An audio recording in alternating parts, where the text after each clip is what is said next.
Hey guys, welcome back to the channel. Today we're diving into the progressive web applications or the PWAs. Have you ever imagined building a website that feels like a native app, that you can install it, load faster and work better and gives a better performance? Okay, so first of all, what's a PWA? A PWA is a website that uses modern web capabilities and gives us the app-like user experience. To make it even easier for you, in the work of programming, there are basically two things. First is the applications, second is the websites. Now, if we take an example of a company, so for example, it wants a website for its company, and then it wants again a mobile application or desktop application to work exactly the same and give the same functionalities for their company.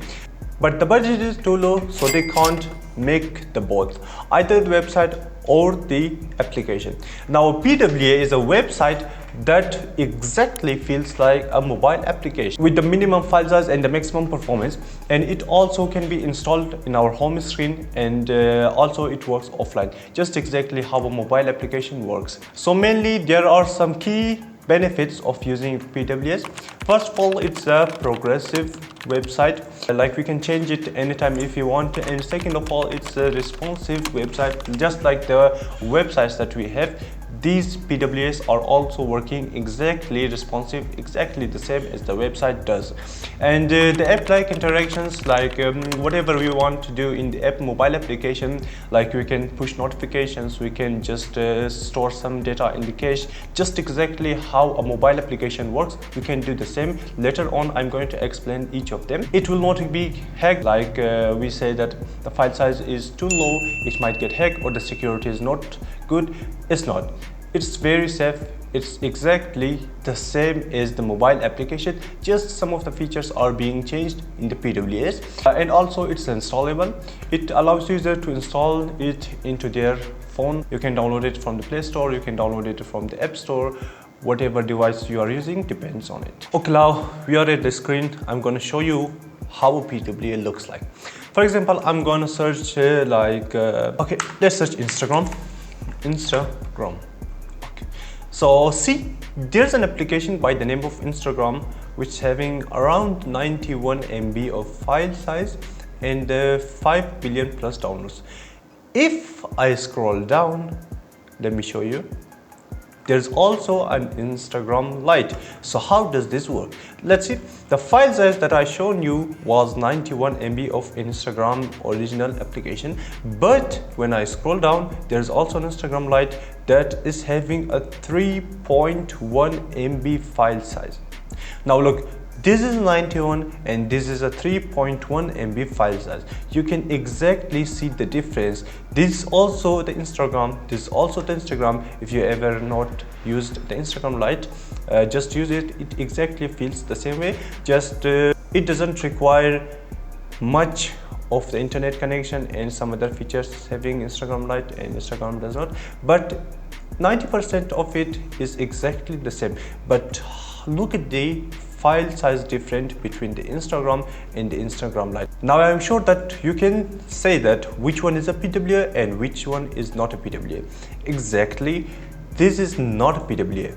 The Instagram application that you are seeing your screen is not a PWA, which contains of 91 MB file size. But the Instagram Lite, it is a PWA. It's not an application, it's a website. When you load it, it's going to take the data from the website and store it into your mobile or into your device. But it's exactly working like the Instagram application, just like this. See, there's 91 MB, and when I come down the Instagram Lite, there is 3.1 MB. So let me show you another example of the PWAs. For example, I'm searching Facebook. Okay, let's see the Facebook. Okay, the Facebook file size is 81 MB with 10 million plus downloads. When I scroll down, I might find a Facebook Lite.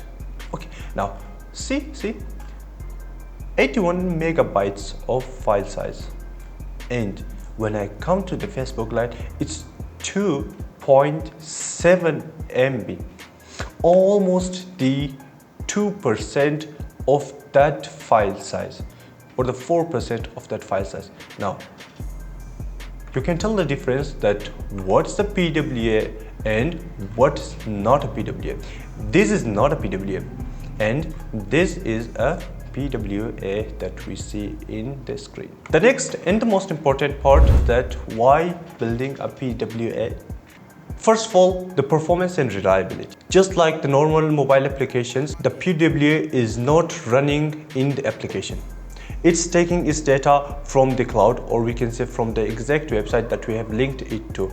That's why it's better in performance and reliable. Just like the normal application, which we can install it and we can like push notifications, we can cache something into the application. Just like them, the PWAs are exactly working this. We can install it from the App Store or Play Store.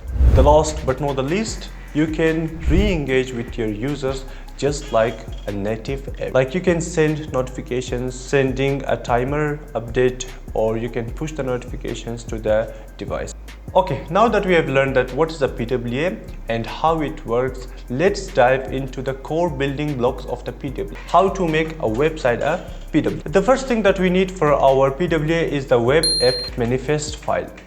It's a file that helps a website turning from a website into a PWA in our application. Second is the service worker, and third is the HTTPS. If you guys want me to make a detailed video over the PWAs and how to change an existing website into a PWA, just comment in the video, let me know, and I will catch up to you. Thanks for watching.